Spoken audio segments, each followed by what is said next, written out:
تعرفوا ايه عن الايجيبتومانيا؟ تعالوا اقول. قديما في القرنين اللي فاتوا، يعني القرن 19 وال 18، لاحظوا في حاجة غريبة.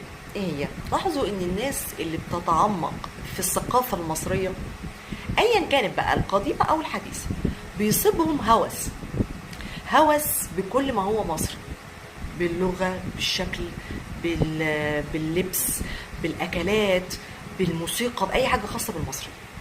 وأطلقوا على هذا الهوس إيجيبتومانيا، إن في المرحلة دي بدأت الناس يبقى عندها مرض اقتناء كل ما هو مصري.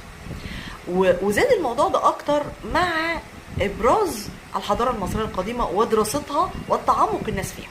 فلقوا ان الموضوع ده بيزيد اكتر مع دارسي علم المصريات، ان هم بيؤدي الهوس ده الى انهم عارفين امشي